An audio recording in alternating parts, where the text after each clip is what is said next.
darkness of the night.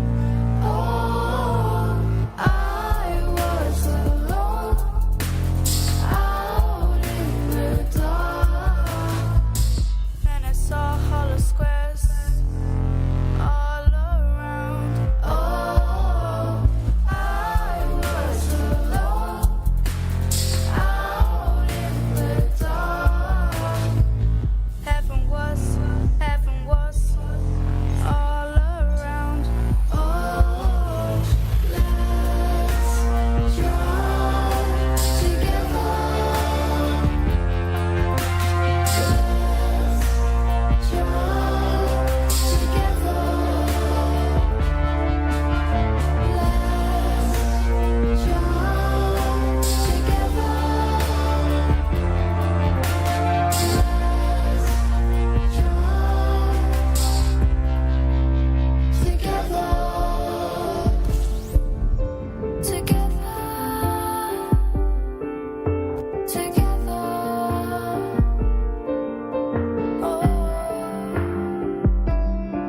See the tribes bleed. Oh, everyone's a soul on a new path, on a brave line. Feel the engines roll. Let's engage it all. Feel the new ride as we all intertwine. Let's jump together. Let's jump together. Let's jump together. Let's jump together. Let's jump together. Let's jump together. Let's jump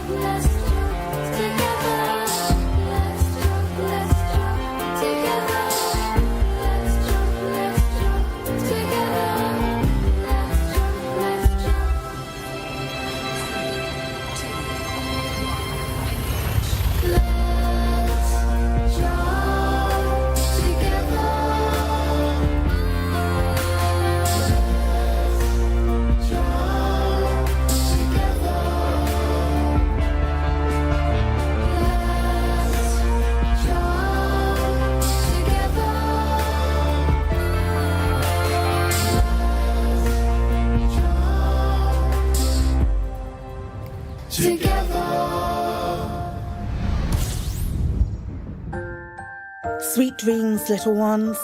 You rest up in your hangar bay, because in the morning you'll wake up to smell fresh laser fire, because you're in a Federal Corvette. And there's one thing that a core dynamic ship does well, and that's kill ships. Big ships, small ships, rings of ships. We even have a go at booping asteroids. Enemy shields down! Enemy dead! There's no further targets, Commander! That's all you'll ever have to say in a Federal Corvette. Core dynamics! Let's not talk about skimmers. New from Azimuth Biotech, it's Tickle Me Thargoid. Tickle Me Thargoid is fun for all the family. Teach your little anti-Xeno commander the difference between an Orthrus and a Cyclops, a Basilisk and a Medusa. Count the hearts. 1, 2, 3, 4. It's a Cyclops. All Tickle Me Thargoids spray realistic caustic clouds. Not near the curtains. I love you, Tickle Me Thargoid. Tickle Me Thargoid, available now from branches of Lave Toy Depot and other retailers. Welcome to the bubble. 55,000 stars with 19,000 inhabited systems, settlements, outposts, stations, and bases. Where do you want to go? What do you want to see? Well, we can take you there. If you're too poor to own a spaceship, Apex Interstellar. What are you waiting for? No, is this thing finished? Get out of my way. Lave Radio, transmitting to every corner of the galaxy.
welcome to Lave Radio. Greetings and welcome to Lave Radio. Greetings, Commanders. Greetings, Commanders. The show that talks about the universe of Elite. And the development of the computer game Elite 4, known as Elite Dangerous. And the fantastic community that surrounds it. Broadcast from the current Sidewinder and hosted by a vending machine technician. A place of nonsense and innuendo for forum dads. A self-contained podcast 2 hours long. Transmitting to every corner of the galaxy. It's even louder than me. The hottest show this side of Diso. The name of the place. Lave Radio. Lave Radio. Lave Radio. Lave Radio.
Greetings, Commanders, and welcome to episode 545 of Lave Radio, the show that likes to talk about the universe of Elite Dangerous and the fantastic community that surrounds it. I'm your host, Commander Phoenix of Fire, otherwise known as Colin Ford, Chief Archivist of Lave Station, and joining me in the orange Sidewinder bar for this episode, we have our SRV Banksy, that'd be Commander Alec Turner. Good evening. I sound different this evening. I will explain why later. We also have our Staff Liaison Officer, Commander Psychit, otherwise known as Claire. Hello. I probably don't sound different because I won't explain later. What is wrong with me? We have our longingly staring out of the window person, that would be the Chris Mark IV. I stare here the same as I stare every day, and I sound exactly like this, and I will be accepting no questions. And we've got Commander Reluctant, the Chris Mark V, who's also about. Hello. You didn't sound reluctant then. He didn't, actually. I was quite surprised.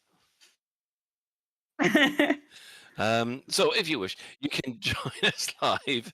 We're hanging out in game. Obviously, you can join Chris staring longingly out of the window. Honestly, if there was a wind effect just to make his hair blow in the right way, in the right direction, that'd be great. But I don't think it's dramatic enough. But if you can't join Chris, we are broadcasting via Twitch, which you can access through laveradio.com/live. Click on the live chat, or if you just want to, you can also catch us on YouTube as well. So let's quickly go around the crew, see what they've been up to for the last week. And yeah, obviously, Alec, you've been driving a lot, I take it. Well, not as much as some, but we'll come on to that later. Definitely not as much as some lunatics. Apart from that, what else have you been up to? So it was my birthday last Thursday. Didn't do. Happy birthday, Alec! Thank you. I didn't do anything wild, but in a way, I had the perfect day because I had. I actually went into work because it was a Thursday, and I quite liked my job, but it meant I could take it easy. So I got a nice pastry on the way in. I just went for a random beer at lunchtime. We got a huge takeaway pizza in the evening from a new place that's opened up. It was yummy.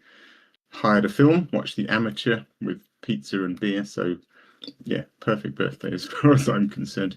And from my daughter, I got a new desk microphone. So I've always used my little headset microphone that pulls out of my headset on a little stick. But I have a nice desk microphone now, so I'm testing it for the first time. So I'll be taking reviews. It sounds different, but Better, worse, or different? I'll find out myself when I listen back tomorrow. What else have I been up to?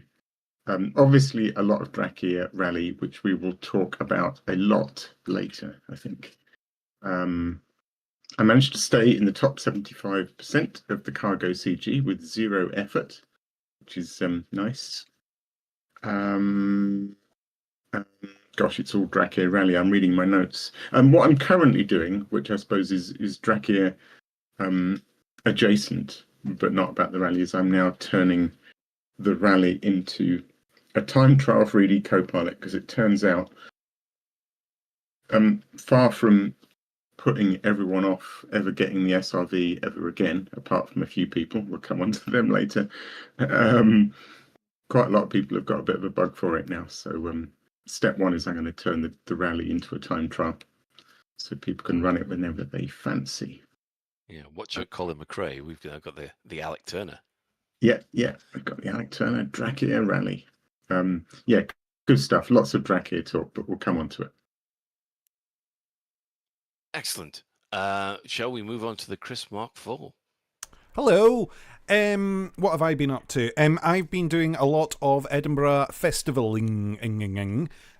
So I've been off last week, so off seeing lots of different shows and different press things and trying to record some interview bits for the radio. So that has been a lot of my time.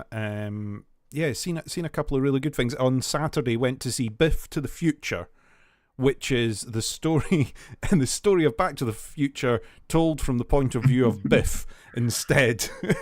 Amazing. So a one man telling of Back to the Future with a slight angle. But yeah, no, it was a lot of fun actually. A lot of fun.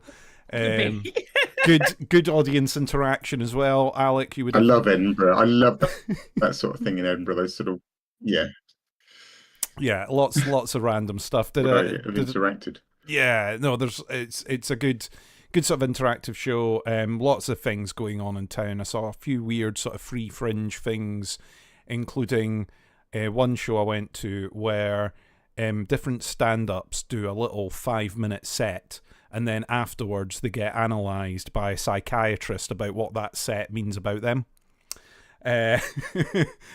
Sort of goes pretty in depth on them.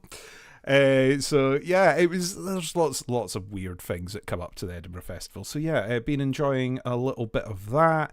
Outside, just been having a bit of a break. I've had a little bit of time off work. I've not been at work, so yeah, just chilling and relaxing. Though I wish I was chilling slightly more tonight because it is absolutely roasting hot here. So yeah, it's too hot for Scotland. I will say again, it is too hot for Scotland. The haggis are melting. The haggis are melting in the fields. All that 14, 15 degree heat. Don't know how you handle it. Yeah, exactly. It's gone into the teens, Colin. It's gone into the teens. You know what that means. It's an emergency up here. Someone, please don't clip that. It's yeah, in game I have done a little bit of the CG, though I need to go off and do more, and I took part in the rally at the weekend, but we will come on to that later.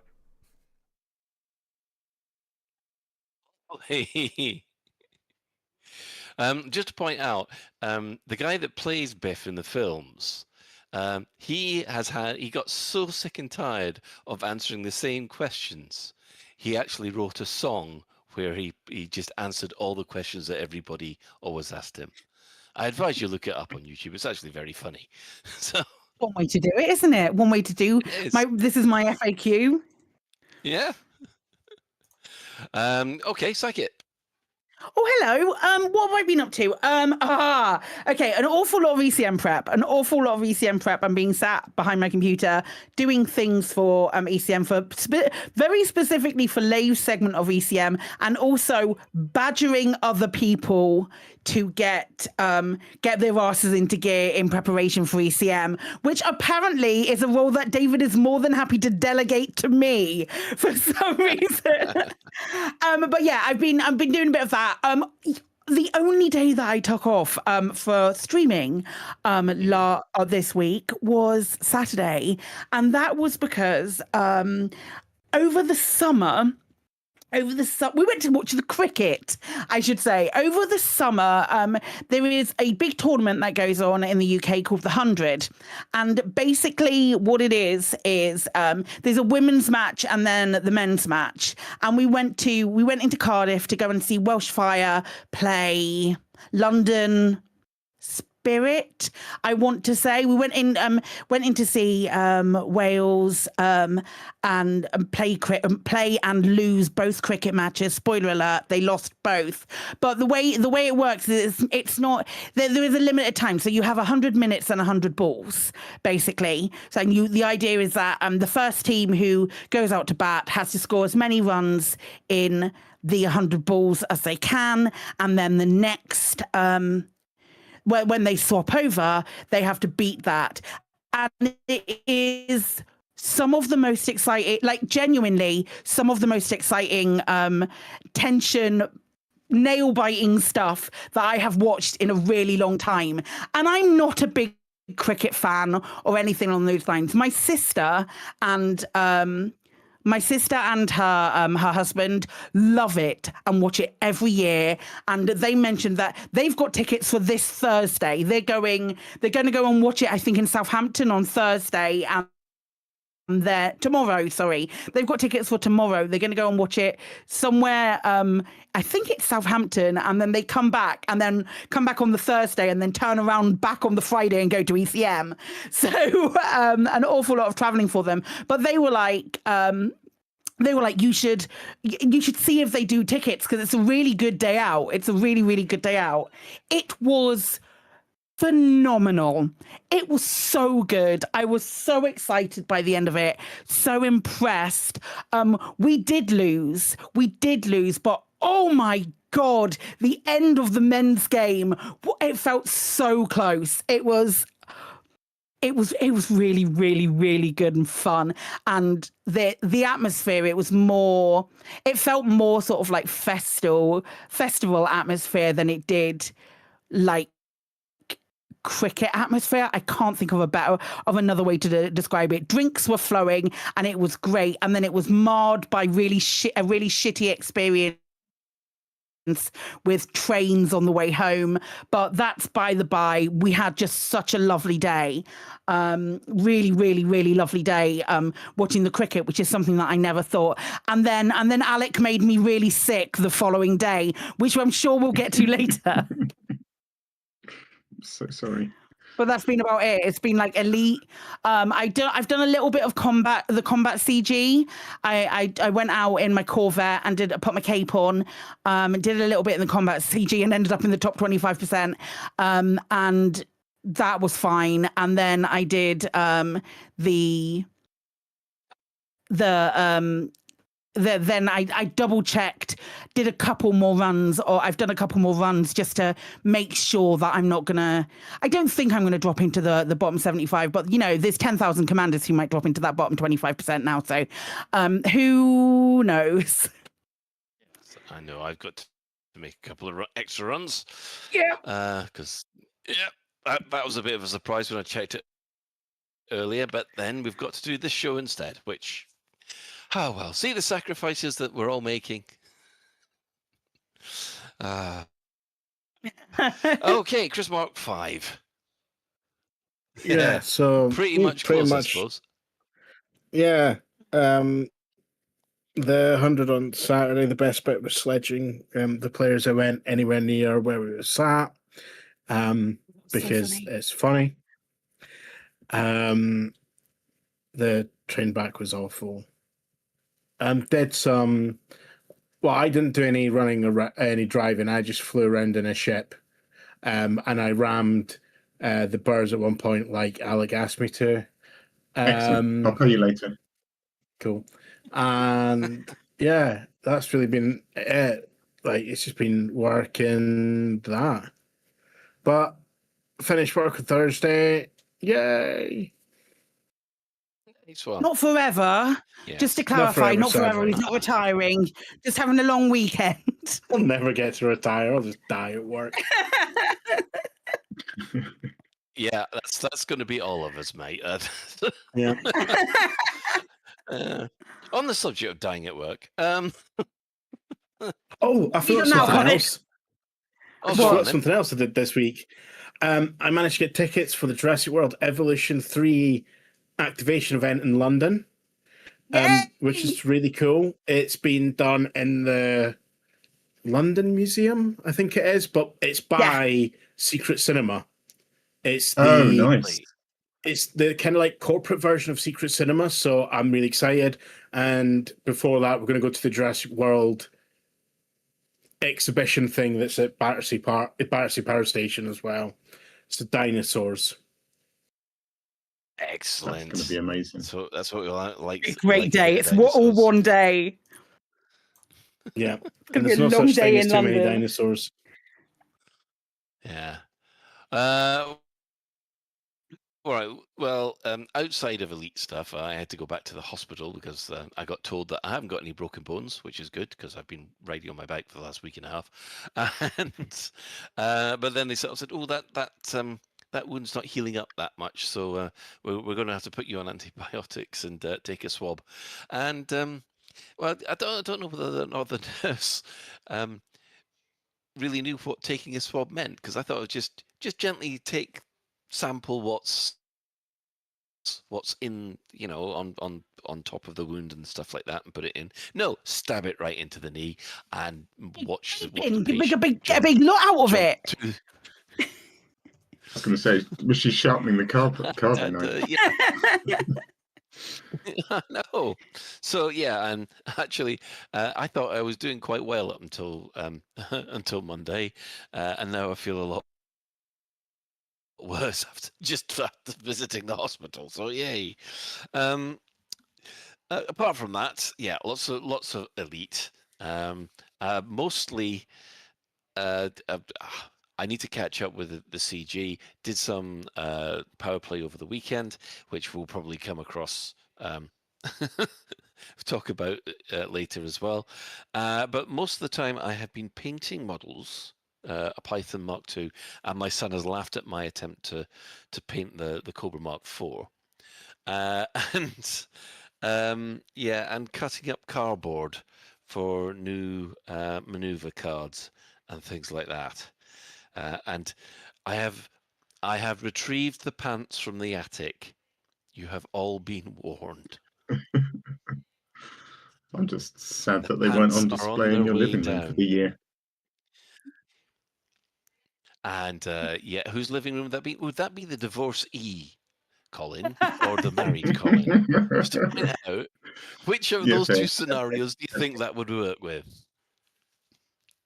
I think it's worth the risk, mate. I'm so sorry. Notes that one down. Right. Right. Yes. So apart from getting my head around my new job, which is well, yeah. They've got a different way of working. I'll put it that way, and I'm just trying to get my head around it. So you know that you'll catch up eventually, but you're still fighting that little bit of imposter syndrome when you start, and it always happens when you start a new job when you're thinking, did I really know how to program in the first place? But because they do things very different from what I've been doing for the last 6 years, so that's really been it. So let's move on to the development news. What have the devs said this week? Well, up until today, they had said bugger all. But then they dropped at lunchtime today that Vanguard has the release date, and it is on the 19th of August, a week today. Woohoo. That's weird. Okay, let's get your smug mode out of the way, Psychic. Come on. Hang on, wait a second. That's weird. I could have swore that you all thought we were going to be able to talk about it at the end of the Frontier Unlocked when they gave us more information about Vanguard, and then I corrected you all and said, "Oh, I think you'll find that's probably a lot, and we're not going to get anything else. They've given us everything that we're going to get." Okay, now I'm done. No, you're You feel not. We better know now? there's more coming. Yeah. Vindication! Ah, dear. Yes, so it is coming on the 19th of August, a week today. It will feature the revamped squadron system that we've seen before, giving your squadron manager more control and support than ever before. And that includes a dedicated squadron carrier, the squadron bank where you can share resources, items, and even ships, a As long as they're not reworked engineered. squadron browser. Yeah, Obviously not engineered. obviously. A reworked Obviously. squadron Show browser, title. complete with banners, mottos, IDs, and even customizable logos and squadron perks to benefit your members, and ... much more. So yeah, Is anyone reading I far too much into the capital letters on much more? the thing is, Probably. I'm hoping that there's much more. I mean, it's probably because I've been very underwhelmed by what was the squadron content. I mean, this stuff is definitely an improvement over the old squadron Yeah. content. It's just, oh, I'm finding it. Yeah, as I Not in think my we've boat said either. so many times. Point we were exactly enthusiastic about power play, and then when power play arrived, it turned out to be a lot better than we expected. At the moment, I'm at that same point where they're going, okay, it's better than what came before, but I'm not exactly yay about it yet. What about anybody So else? okay. So my problem with it is that everything that they've shown us, a third party does and does it just as well so far. And for if there was an offline interface that also worked with Vanguard, so you can have a web page open and see what sort of like your squadron chat was doing and those kind of things. So you wouldn't have to log into the game. And I know it is against everything that like Frontiers that Frontier wants to get people in front of the game, but in practice, that's not necessarily something that people can do on the daily. But if there was a website that people could log into and do stuff and make changes and things like that, but nothing, they've not shown us anything like that. And I was really looking forward to being able to share engineered ships, and the fact that we can't do that as well is always going to leave a bad taste in my mouth when it comes to the squadrons. Unless they've decided to go back on that. Well, they didn't actually. That stuff you were saying. Go on. I was just going to say that stuff Go on, like you were Alex. saying about being able to access it out of game. Did I imagine it? Didn't they say something about that there was a bit that was out of game? I'm sure they said something about you could look at your squadron page or something. Did I just fever dream that? I think Katie's saying that they did. But I wish they'd shown us that, or shown us something confirming it and those kind of things. But yeah, it's a pain. It was. I mean, to respond to Popper App and others, it was one of those classic. Just the way something was phrased, just made it sound like it could be via a website, but it's as usual open to interpretation. It wasn't a clear statement. It was like it was just something classic Frontier thing where the wording was open to interpretation. In a sort of we'll find out kind of thing. So I don't know. I'm still very confused about it, as is Artie, but I'm still very confused about it. I think for me, I'm going to wait for the patch notes to come out because I'm quite at the moment underwhelmed by it, apart from big carrier go brr. Like, yeah, I don't know what else exciting is going to be. So I wait for the notes. I tell you what, if the patch notes say and other fixes ... fixed flickering shadows, then the rest of Vanguards can get in the bin. And I Yeah, would don't be give a shit. Genuinely don't give a shit. If leaping they up and fix, down. I mean, that'd be amazing if they. Yeah, because when I was doing the camera for the Draco Rally, it was bad at one point from the screen that I had. It was just the whole ground was just flickering constantly.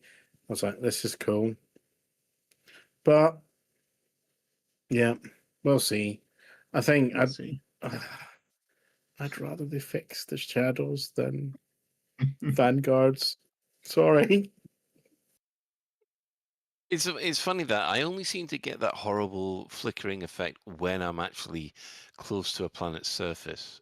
It doesn't seem to be much of a problem in space. But as soon as I start, coming into the sunrise, sunset area of certain planets, that's it. I'm sort of headset off.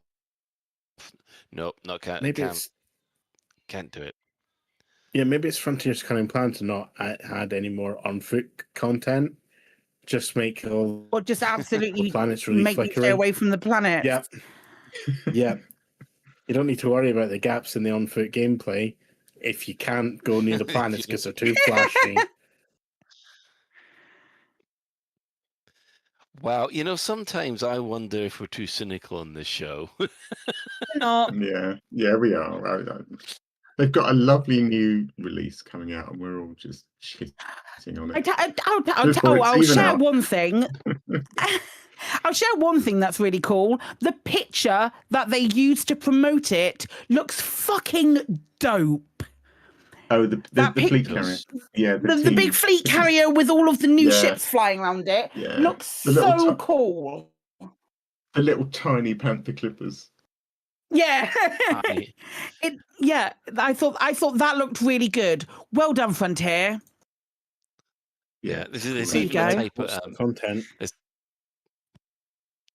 Yeah, the Type 11's in on that picture as well, if you look close enough. Is it actually? Yeah. I didn't see that. I saw the Panther enhance. Clipper. I'm enhancing right now. Chris, go back and enhance, Chris. Where is it, Colin? Oh, man. Dear. Because that's two crates at the bottom. I bet you it's not there. Yeah, I bet you. right I bet you. Right. I bet you were being gaslit right now by Colin. Right. Okay. First of all, there's two. There's one which those aren't crates. That is definitely a Type 11 straight underneath the nose of the fleet carrier. That's not the nose. He's trying his best. You're on delay here. Come on. Give me a chance here. I'm at the nose. I'm at the nose. Is that not a Type 8? Yeah. That is not a Type 8. That is a Type Isn't it? 11. Oh no, it is. It's a Type 11. You're quite right. The arse is different. Okay. You weren't gaslighting us, Colin. I'm so proud of you for not gaslighting us. Jeez. There's also another one on the landing, I think, isn't there? Yeah, that's why I said there was two.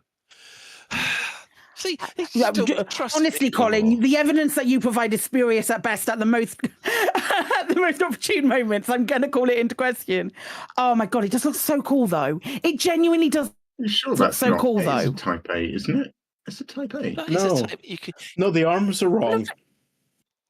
But and it's got two 4-inch. No, it is a Type 8. No, you zoom in. Is it? No, the one Wait, hang on. is a Type 8. It's a Type 8. What's happening? So what's the other one then? Hey, can I? I'm going to narrate this just so that our podcast listeners can. We're currently looking at an image of the Vanguard's promotion and trying to discern whether the little yellow strips of that are either a Type 8 or a Type 11. The jury is still out. I firmly am now in the camp of Colin is gaslighting us again. How the plot thickens.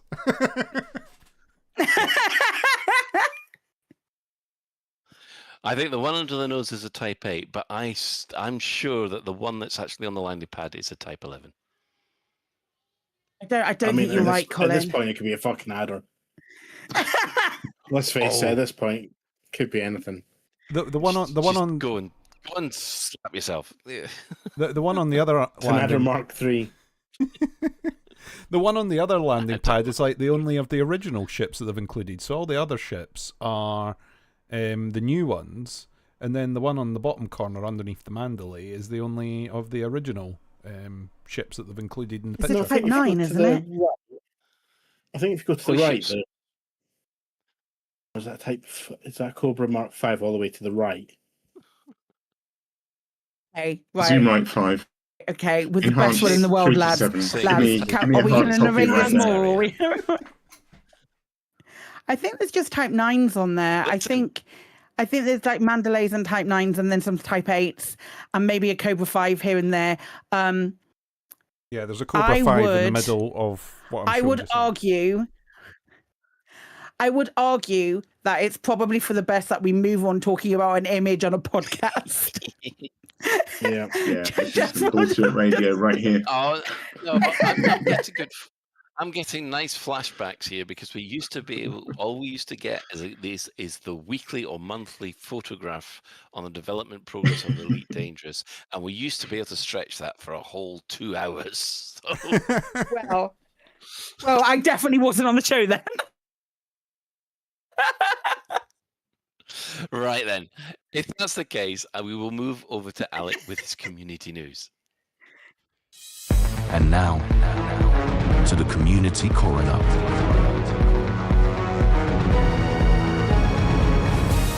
It's a dead game, innit, mate? Right, who put this first item in? It's far too flowery to be me in the way it's worded. I'm pretty sure it was my husband. Excellent. Do you want to read it, Chris, or shall I? No, you can do it. All right. It says, if you can hear the ghostly refrains of Ultravox's Vienna and Philip Glenister has just told you he's having hoops for dinner, you may have time travelled to the 1980s. If that hasn't happened, but you want to experience some 80s nostalgia, Nicey has a blog on how to run the original Elite games on modern hardware. Cool. We haven't had a Nicey blog for ages, and I've missed this one. So Nicey's done a retro Elite blog, which I will read tomorrow. And so will you when we put the link in the show notes. Hopefully he'll be able to then they'll be able to pull together a because I pointed her in the direction of how to set up the more enhanced versions of Frontier First Encounters. So hopefully there'll be an amendment to that blog as well. Cool. There are so many versions of Elite now, but the next one is super cool. So everyone will know Tokoso, I'm sure, and some will know that Tom has been working on a new album, Radio 7 Part 2. I think it's got 30 plus tracks on it, and they're absolute blinders, the ones I've heard. So the new album, Radio 7 Part 2, is coming out soon, and Tokoso finally has a Patreon. So it's patreon.com/Tokoso Music. And what he says in the announcement of that is Radio 7 Part 2 is nearly finished. If you would like to get some early info and some early listens, then after much badgering, I'm starting a Patreon.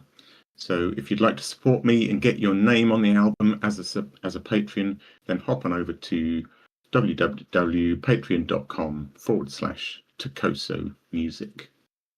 So psyched about the new album, and I need to get on that Patreon so I can start listening to the tracks. I think he's kind of making early access to one track a day or something. So if you're on Patreon, yeah, pretty much. you get to listen to a new track every day. The one that he dropped today is one of my favourites that he's ever done. It is genuinely spectacular. I highly recommend going and supporting artists. Also, this is going to be news to you guys because I've just arranged this with Tom. But when we get to when he gets a release date and once it's all finished and the release is imminent, we will be having Tom on the show and playing some tracks as a preview. Oh, amazing. Oh, that's wonderful. Wonderful. Good. Right. Okay. Next item is got a couple of Panther Clipper things. So the next one's a YouTube video entitled Legend Cinematic by Raxus Animus. People might recognize the name. Raxus Animus does fantastic YouTube videos. Well worth subscribing to. And this one it's really short. It's like, is it under 2 minutes? It might be under 2 minutes. It's basically a fan-made trailer for the Panther Clipper, and it's magnificent. I mean, it's up there with Frontier's trailer in terms of the quality of it. It's so well done. It's superb. I love it. So yeah, well worth a watch. That Legend Cinematic by Araxis Animus. And speaking of the Panther Clipper, actually, I think it was last week or the week before, I highlighted a video where somebody was trying to show you around the bridge of the Clipper using VR. And they didn't seem to have an awful lot of room space to do it, so they did the best they could.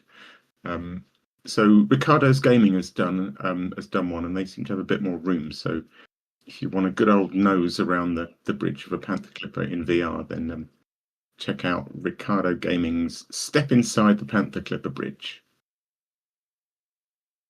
Next. Where am I? Oh yeah, next one is it's called Top 10 Community Mods and Tools in Elite Dangerous. And it's a nice video by, how am I going to pronounce that? XPay, I'm going to say. XPEIGH. Sort of seen a couple of Elite Dangerous videos by XPay fly past. This is the first one I've highlighted, I think. It's great. It's one of these classic sort of rundowns of 10 recent community sort of third-party tools that everyone uses. So it's like, all the obvious ones like Coriolis and Inara, but it covers things like ED,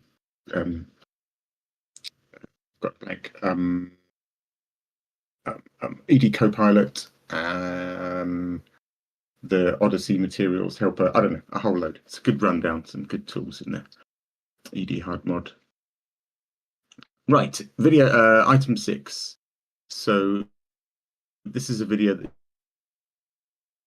just dropped today. I've only had a chance to skim it, but I just know it will be great because it's another sort of tutorial video by Commander Exorcist, and these are always really good. It's called Easily Destroy Any Elite Dangerous Settlement with Any Equipment Level. And the little bit I saw, well, actually, let me read out the blurb. The blurb says, are you ready to get involved in on-ground activities in Elite Dangerous, but don't have upgraded suits and weapons? This tutorial will show you how to land at a settlement and take out all the enemy personnel using stealth and the energy link tool. So, yeah, lots of zapping people in the bollocks. And just some really nice... Exorcist is really good at pointing out some stuff that I'd kind of never noticed that's sort of obvious, but not so. Like, if you've not done a lot of on-ground activities, then the radar, there's basically a little red circle around you in the center of the radar. It's your kind of detection area. So NPCs that are outside that circle basically don't know you're there, and if they're inside the circle, then they can spot you. So, little things like that, really good tips. It's about a 10-minute video that I'm looking forward to watching. Right, that's all my videos.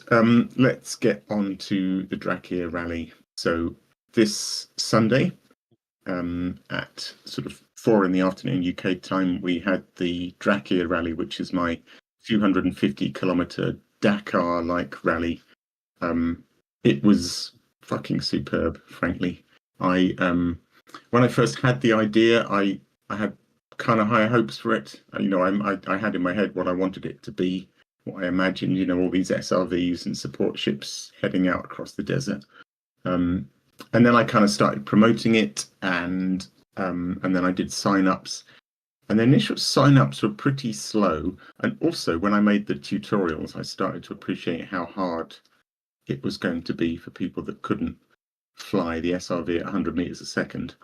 And I wasn't down about it, but I started to have some fairly serious misgivings that I kept to myself. A, that not many people were going to turn up, just the usual crowd, and that B, the people that did turn up that weren't racers were going to have a flipping nightmare and hate it and leave after the first half hour. And I have to say, the event was beyond my wildest expectations. We had 52 drivers, I think, split between maybe 3 instances. We initially got quite bold and thought we'd try and get everyone into an instance, but it did creak a bit. And I wasn't trying very hard, but I think we ended up with 52 people spread across maybe 3 instances. Let me start with the results, and then I'll have a chat with the others about about it. So basically, I listed all 52 in an individual leaderboard, which I've posted on the forums. I need to put the link in the show notes. I've just realised for that. And then we also I encouraged people to get into teams. So we had, I want to say 1, 2, 3, 4. We had 5 teams. So there's 2 leaderboards, one for teams and one for individuals. So let's do the teams first. I'll do all 5 teams in reverse order. So in 5th was the Neko drivers, which was a hugely popular team. I'm going to give them a shout out now, actually. But the Neko drivers were basically 2 guys, J.A. Valentine and Danny Pryor, who were manning a Scorpion together. So they were taking it turns on driving duties to drive a Scorpion, which was, everyone sort of fell in love with an Echo driver. I think they were really popular. They took 6.5 hours, but bravo, because that was quite the thing. In 4th place was TWH Racing Hussars. In 3rd place, Team Chaos. Who are they? They sound really cool. I was going to say, where's the cheer from the background? Yay for Team Chaos. We'll come on to... Who are really cool? Who are they? They sound really cool, Alec. Who might they be? I'll come to you in a minute. You tell me all about Team Chaos. In 2nd place was the Drachia Dumbnuts, which was me. It was the kind of buckyball team named by Commander Sulu. I don't have any more news about Sulu at the moment, one way or another. So Sulu named us the Drachia Dumbnuts, so that was me, Kevin the Stabber, and Homburger. And in 1st place by just 2 minutes, over nearly 2 hours, was the Elite Racers. So good job to the Elite Racers on winning team. In the individual leaderboard, I'll do the top 5 in reverse order. So we've got Sir Balthasar in 5th place, Americ 45 in 4th, so those were just over an hour, those 2. Me, just under the hour, 52 minutes. Duck 0 at 50 minutes. And can anyone guess who won? Is it Shay? Could it possibly be Shay Blackbird? Okay, cool. I mean, to be fair, Commander Skir's climbing somewhere in real life, so couldn't make it. But we had to make do with Shay at the number 1 spot. 45 minutes. Shay Blackbird did it in, which is insane. Bearing in mind, just remind ourselves that the Neko drivers and the Scorpion took 6.5 hours. How was it for you guys? Hey. I have more to say, but how was it for you guys? Hey, Alec. Yes, go on. Tell me what happened to you. I mean this from the bottom of my heart. I'm never ever doing this again. It was really, really fun. Like, the start was amazing, seeing everyone go at the same time, because I was in the big instance. The start was amazing. That was really fun, and it was really, really, really fun until it very much wasn't. And I was like, I can't do any more of this. And I then subsequently, I had to finish my stream. I spent 3 hours in bed. And when I got out of bed, I still didn't feel right. And I felt wobbly. I reloaded into Elite on Monday, and I was like, no. I was still in the SRV. and I was like, oh shit. And I drove the SRV, I called my Panther Clipper back down and drove the SRV to get back into the Panther Clipper. And I was just like, I can't drive the SRV for a little while. I'm genuinely not going to be able to do that because it was really felt really squiffy. So yeah, that it's really fucked me over. I'm not That's gonna really lie. bad. I'm so sorry. No, I'll it's tell not. you, No, kid you not. we didn't know. I'll kid you not. If people watch your VOD, you can actually see your face change colour towards the end. Yeah, I thought I genuinely finished, and I was like, I'm just gonna go. I'll raid over to Apathis and then I'm gone. So, because Apathis was obviously also racing as well. Apathis and Rocky are the only reason that we're even on the scoreboard. But I was just like,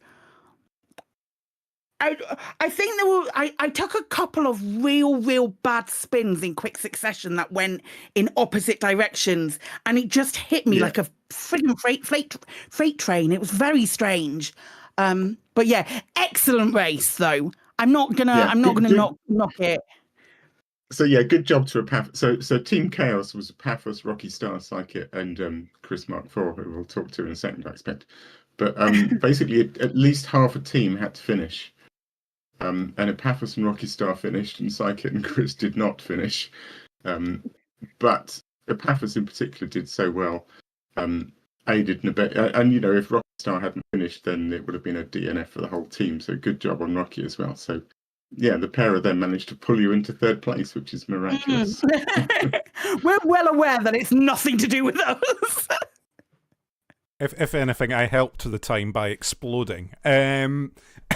So I underestimated how much skill is required to race an SRV, Alex. I watched a little bit of your tutorial, and I did a little bit of driving around, and I think I should have done a little bit more practice before taking part in this rally. So I had the initial, I'm going to say 45 to 60 seconds where the starting gun went, we all took off, and I went, this is amazing! Look at everyone like flying over, and the ship's overhead, and we're all racing ahead, and we're going straight on. I'm going to do this, and I am going to do this so darn well. And then I hit rocks. And then it was over. It was like, I am so good at racing the SRV. Why have I not done this before? And that was it. So people that are watching the live stream are currently watching what happened when I made it to the rocks. It did not go well. That's why I do not have the live stream open at the moment, because I noticed you doing it, and I was like, I'm sorry, Claire. Yeah. No, it's fine. I didn't take that into account. It's not full screen, but yes. Focus on the tranquil bar on the other side of the screen, okay? But it's fine.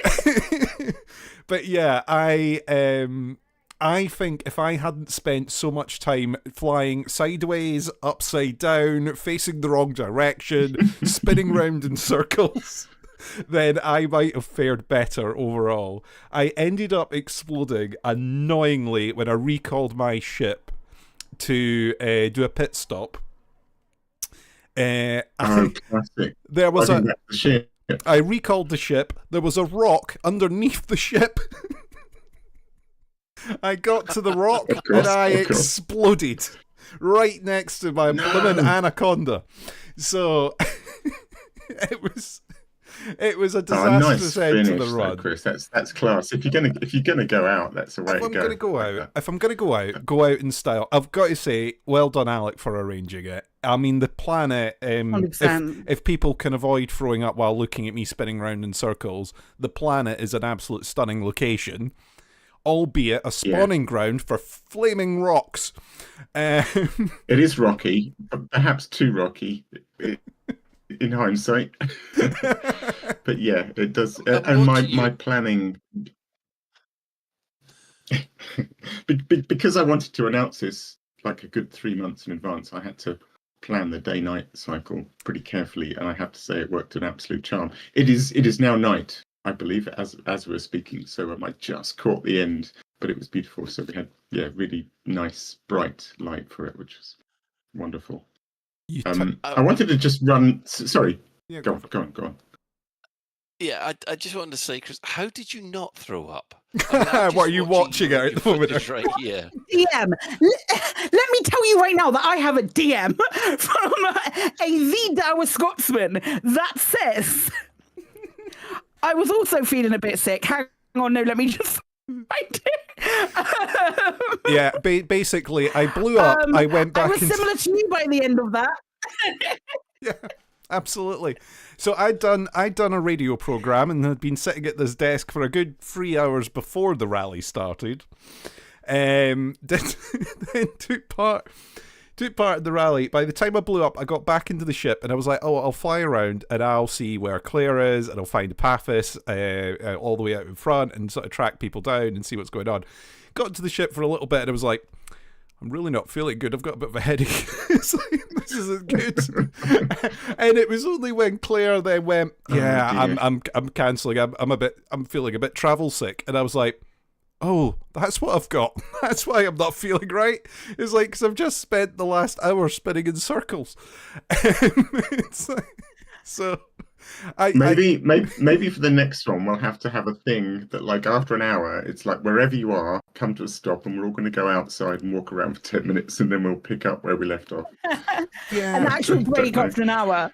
Yeah, I really an want to actual do break. VR. I want to know if Yeah. you've got an uncast Oh, I'm stomach sure. to it.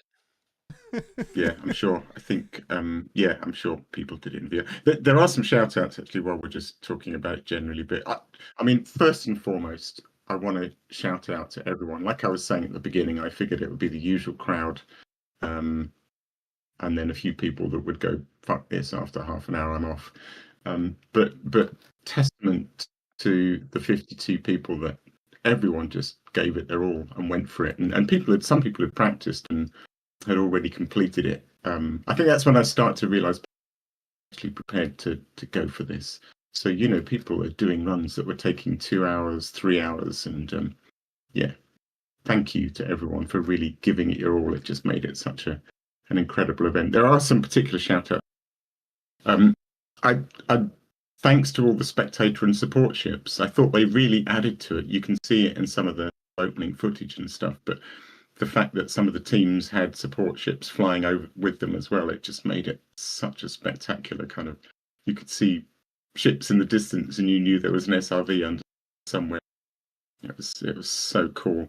Thanks to the Burian Protectorate, and that's the kind of Burr BGS group, because they actually built Drakir Point specifically for this, because there was no way I was going to get that built myself. So thanks a million for that.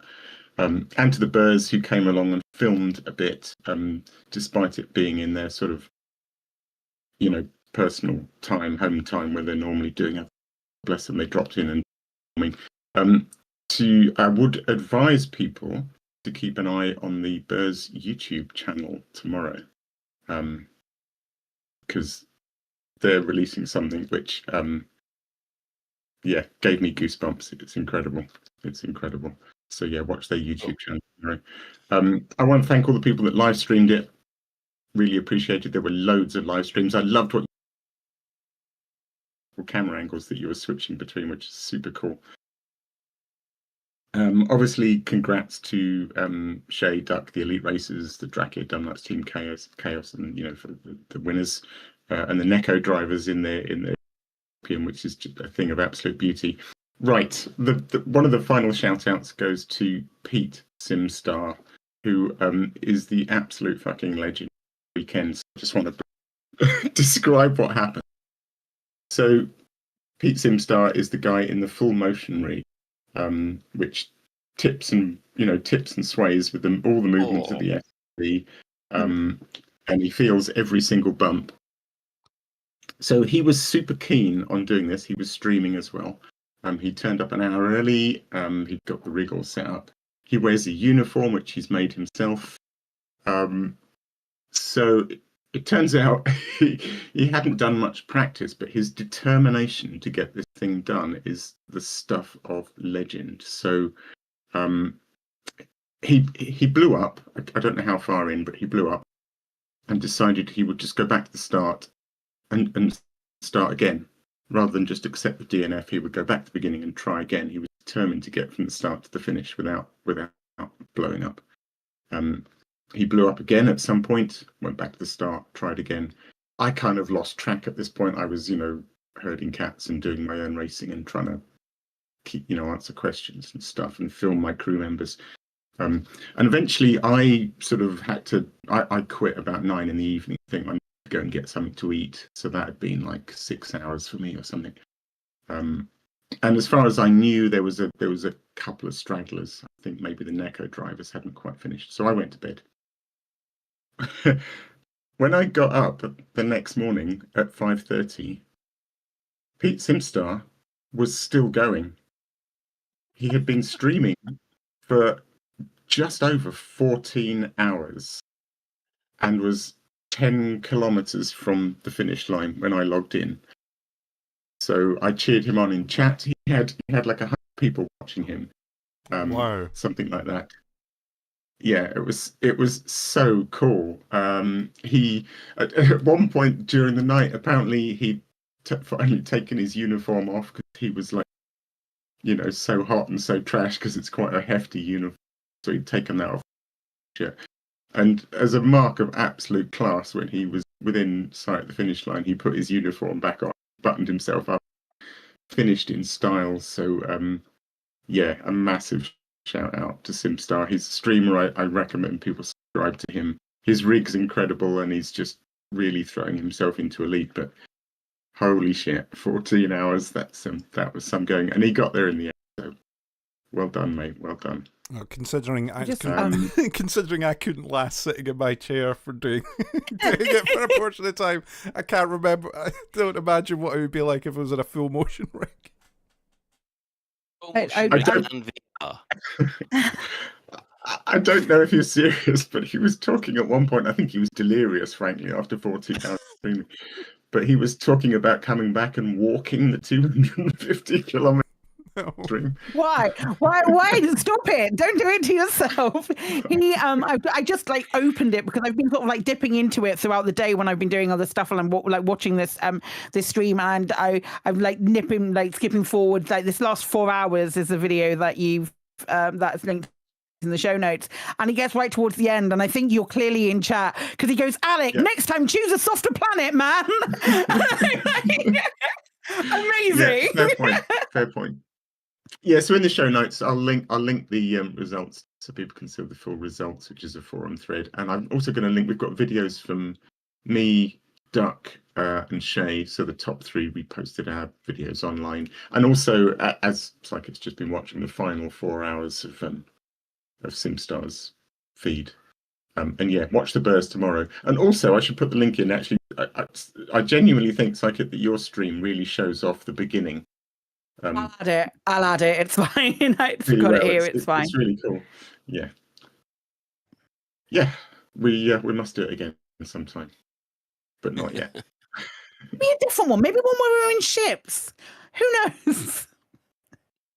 I just need to learn how to drive the SRV forward without crashing into things. I think if I'd been able to fly it like you can, Alec, where somehow you sort of skip over the surface and you touch down about once every half an hour, then it would have been fine. Yeah. It's lovely, but it's not easy. It was a tough planet. I mean, that was one of my sort of reservations, is when I realised just how rocky it was. It's all very well for me, as you say, just skipping across the top of it all, but if you're not doing that, it was fun. And I will find somewhere less rocky next time, I promise. I'm just watching. I'm watching Chris's video at the moment. I'm just thinking, did you decide that your SRV was made of rubber?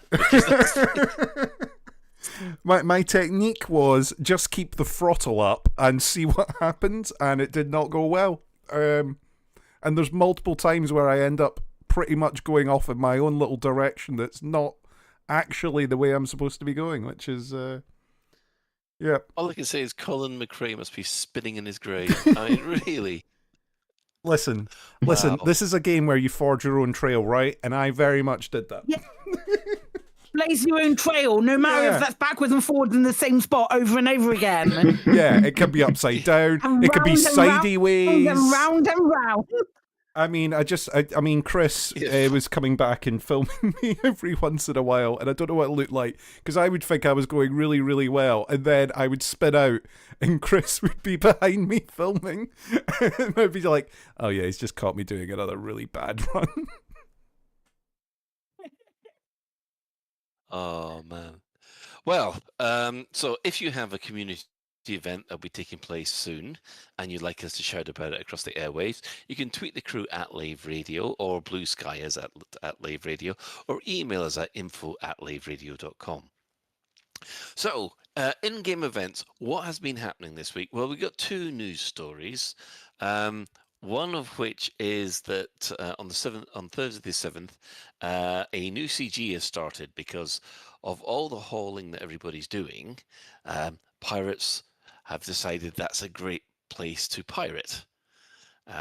So the pirates have started to be more numerous in the Minerva system. So in response, we've now got a CG to blow away as many pirates as you can, and you get railguns. Very nice railguns. What I like about this CG is that if at a certain point we all get above level 3, everybody gets the railguns. Mm-hmm. As opposed to top 75%. Mm-hmm. I think that's really cool. I love that. I think that's really cool. I think that's really cool as well. We've already hit level 3, by the way. So that's everybody's getting the railguns. So all contribute. So I think here's what's happening. Players who register 1 get the decal. Pilots in the top 75, the decal and the railgun, etc. Pilots in the top 75 will receive an additional, and then if we hit tier 3, there is an alternate contributing pilots also receive an additional. So it's likely that those in the top 75 will get 3, and those outside of the top 75 will get 2.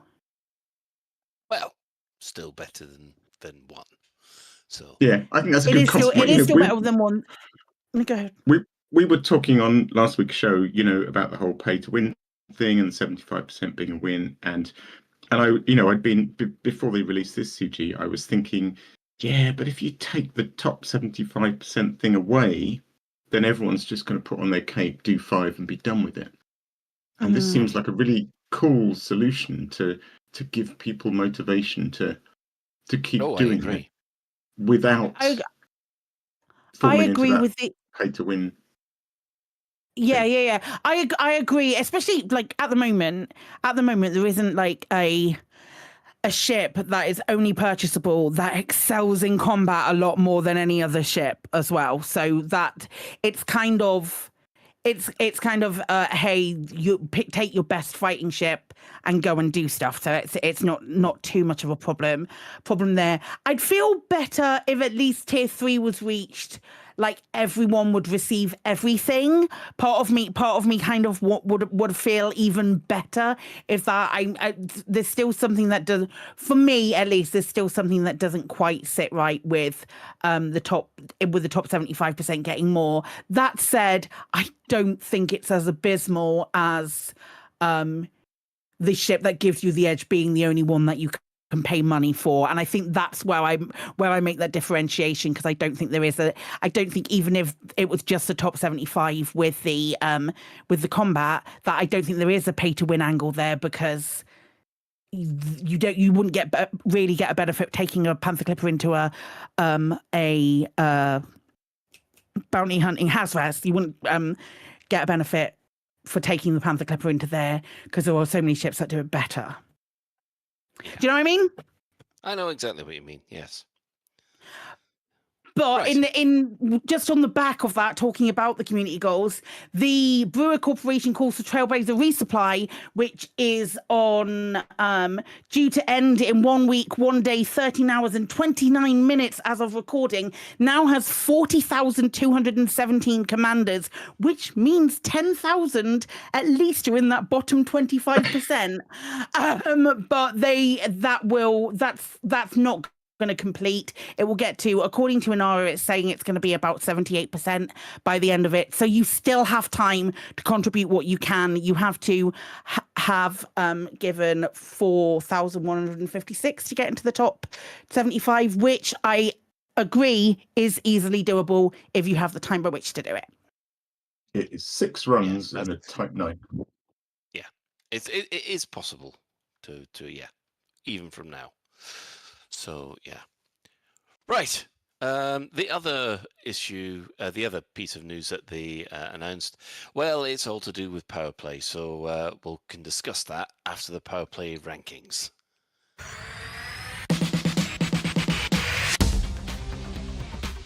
In 12th, we have a Torval gaining 12 systems, to bringing her total up to 622. Now, we have some major flips around right at the moment, with Denton Petraeus falling all the way down to 11th, having only gained 20 systems, and he's now up to 692. In 10th, we have Delaney gaining 17 systems, taking his total up to 707.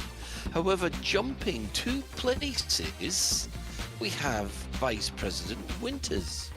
She is now up at 707 and she's drawing with Delaney, but as she's got more strongholds, she goes up another place. Kane is in 8th place, having gained 60 new systems, bringing her total up to 913. Archer gains 74 systems, bringing his total up to 933. Antal is in 6th, gaining 77 systems, bringing his total up to 958. Lee Young-Rui gained 115 systems, bringing his total up to 1,183. In 4th place, we have Grom gaining 62 systems, bringing his total over to 1,201. And then in 3rd place, we have the Emperor Orisa gaining 94 systems, up to 1,616. 2nd place is still held by Mahan, having gained 76 systems, bringing his total up to 1,674. But as unsurprisingly as it is, having gained 275 systems, Princess Aisling Duval, her of Bathwater, has now got a total of 1,936 systems. And that is your power play rankings for this week. What the hell is going on? So Soontil Relics did all right, yeah? Oh, of course. Yep. As soon as you mentioned it, Alec, the numbers went ballistic. Not on saying that everybody thought, oh, that's a good idea, let's do that from Lave Radio. But No. We don't give good ideas on this show. As soon as I mentioned it and said it was a terrible way to play the game, what the hell were you doing? Yeah. Wow. It's unbelievable. We were patting ourselves on the back in Orisa HQ, thinking we've got 94, and then we saw everybody else's total. I thought, jeez. So, Aisling gained 275. That's just like exploited systems, right? Mostly exploited systems, yeah. What the shit, man? Well, this is down to the fact that you're allowed to move into expanded or colonized systems. Yeah. It's just purely down to that. The selling rare goods thing is an acquisition task, isn't it? Yeah, it is. Yeah. And Yeah. Perfect Storm. I do wonder whether or not they're going to have to have a look at this, because I'm wondering whether or not it's getting too spread out. But then again, it might be what they want. I'm wondering if it's quite soon till a nerf is incoming. Mm. Did you get it? Did you get it? I saw what you did. I saw what you did. It was beautiful. did. It was a beautiful moment. I smiled and nodded, but that didn't come across on the radio. My apologies. Nice pun. Puntastic. Yeah. So that's where Power Play is. Of course, that's where the news came from as well. Yeah, a lot of movement at the bottom of the board with Petraeus and Delaney. Well, Petraeus has fallen below Delaney for starters, and then Winters overtook the both of them. I haven't actually updated the actual positions on the grid just yet, but they'll be in for the next show notes. But yeah, that was a surprise. Although I do know that Archer and Winters, the two federal powers, are kind of working together at the moment. So yeah.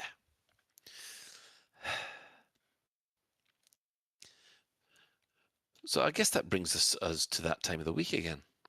Store alert!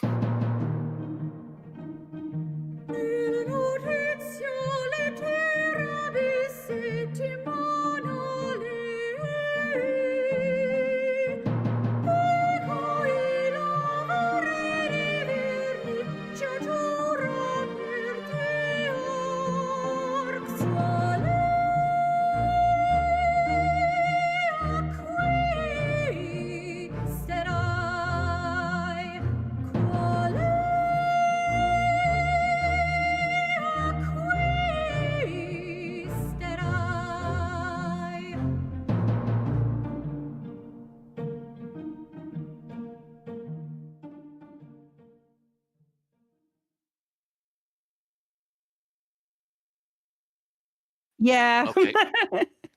Yeah, we do have some new ship skins at the I think we moment. do. Let me. We think we do.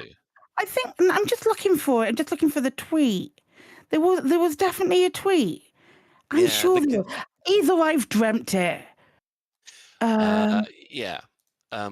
It's definitely for Oh the no, here we Panther go. Clipper. It's the overnight paint job for the Panther Clipper Mark II, available now in 6 colors, which we totally missed. There was a tweet about it. It is basically the same as the container greys, but ever so slightly different patterns of colors. It's the same stripes over the ship, but ever so slightly different types of colors. They are it's the overnight paint job. Yeah, they're not even like high up on the board. It's like they've just been slipped in. Yeah, because we. Oh, go on. I'd say basically shipment, container, and overnight are the same design. Mm-hmm. Yeah, I just different shades of various Yeah. colors. So your overnight purple have a slightly darker version of purple than the container slate purple, and yeah. It's just weird, slightly different choices of combinations of colors that are really boring and dull. And I hate to say, apart from the midnight black, well, for obvious Midnight reasons, Black's nice. yeah, you've still got that big black block of running all the way down the back. So yeah. I think that black block might be a problem for quite a lot of the designs of normal, paint jobs. That I think they're just going to get chopped up by that so much that they're just not going to look good. That's my theory, anyway. I think there's going to be a ship kit comes out. Yeah. That will have a spoiler or whatever you call it, the bit at the back, that will have a bit that goes over the containers, which when you like then a put paint job on, kind of thing, or just like a solid cover, which then when you put paint job on, blends in with the paint job. I think it's going to be a ship kit. Fair enough. You reckon it'll come before the Type 11? I don't know. I guess it depends how short of money Frontier get. I was going to say, now's the time. Panther Clippers still having its peak. It is the new Don't hotness strike while it's hot. So. Yeah, the new hotness. That's the phrase. That overnight green is very frog-like, by the way. It's giving me strong frog vibes. So does this mean we've got to come up with a new version of Frogger with using the Panther Clipper as the Oh Frogger? man, that would be great. If you got a good group of pilots together, you could totally make a Frogger video. That'd be really funny. The gauntlet has been thrown down. You've got to do a Frogger version of using the Panther Clipper. Get some Mambas going one way and some Mandalays going the other way, and the Panther Clipper trying to go across them. Oh, That would so be really cool. funny. Somebody do it. Somebody do it. That would be really, really, really funny. I'd love that. There is a couple of ship kits in the sale which do match up with the current CG. If you wish to have a jump start with the Mamba Conflict Zone or the Bounty Hunter Vulture, those are practically half price at the moment. Or there's 10,000 arcs off, near enough. Mhm. So yeah. I hear that the Jumpstart Vulture is really good as well. Like, I say really good, passable. It's a decent ship for new players. Yes, I would actually recommend the Vulture over the Mamba, because the Mamba has a certain flight characteristics which I don't think a beginner would appreciate to begin with. Once you're a little bit more experienced and you haven't flown an FDL yet, I'd recommend the Mamba. So yeah, right. I guess what we'll do is we'll have an ad break and then come back with some discussion. From the porcelain palace of People's Princess Aisling Duval comes a fragrance like no other. Duval. Infused with the steam of stardom and the bare essence of excellence. Duval. Eau de Bain is not just a scent, it's a statement. Duval. Crafted from the actual bathwater of Aisling Duval, this limited edition elixir captures notes of sapphire lotus, imperial sandalwood, and the untouchable aura of a true icon. Duval. Make your friends blue-haired with envy. Eau de Bain, a new fragrance by Aisling Duval. Duval. Take a dip. We all know what it's like. You're busy managing your settlement when suddenly the alarms go off. Oh no, not again. That's right. A commander with a Federation naval rank of Admiral, an Imperial King no less, has landed in a ship worth over 100 million credits and is killing all your staff, while they look around for a 10 credit adhesive to glue an upgraded scope to their 100,000 credit assault rifle. They fly away with their super glue and you're left with a problem. How are you going to get your agricultural plant back up and running? How am I going to get my plant up and running? How are you going to find staff at short notice? How am I going to find staff at short notice? How are you going to deal with all those bodies? There's bodies everywhere, and they've stained the carpet. Wonder no longer. Call Aries Crime Scene Cleanup Services. Hello, I'm Harry, from Harry's Mine. After a sudden increase in robberies and murders by commanders since 3307, I've gained valuable expertise in cleaning up bodies, recruiting new staff and restocking stationary lockers. Now you can benefit from my experience by signing up to our Crime Scene Cleanup Service subscription plan. That's right. For only a small monthly fee, when your settlement alarms are activated, our rapid response cleanup crew will be dispatched, along with our patented Cadaver Scoop 150. The Cadaver Scoop 150 can be mounted to surface reconnaissance vehicles and skimmers to make tidying up your settlement a breeze. Wow, the bodies are gone. Our recruitment team has potential new employees on standby across the galaxy, ready to fill your vacant roles in security, logistics, administration, processing, and more. My plant's operational again. Thanks, Aries Crime Scenes Cleanup Services. Aries Crime Scene Cleanup Services. We'll have your settlement as good as new before the next ship arrives. Cadaver Scoop 150 disposal bags sold separately. G'day, Commanders. Out in the black, you got enough on your plate. Scanning planets, dodging interdictions, dealing with some space collide trying to pinch your cargo, and trying not to burn your snags in the reactor coils all at once. The last thing you need? A rogue shrubbery situation while trying to wedge into a flight suit. That's why the good folks at Saracen are chuffed to bring you the Bushmaster. This is no-nonsense, solid gear that gets the job done. With the Bushmaster, gone are the days of your nether regions looking like a neglected terraforming project. The Bushmaster comes with multi-thrust precision blades, zero-G hair capture technology, and silent running mode for discreet deforestation. Don't be rocking a rainforest in your Dax, mate. Clip the Bullabong, mow the paddock, and blast the bush with the Bushmaster. Available at Lave Lifestyle Warehouse and the usual spots. Trim it like you mean it. The Bushmaster.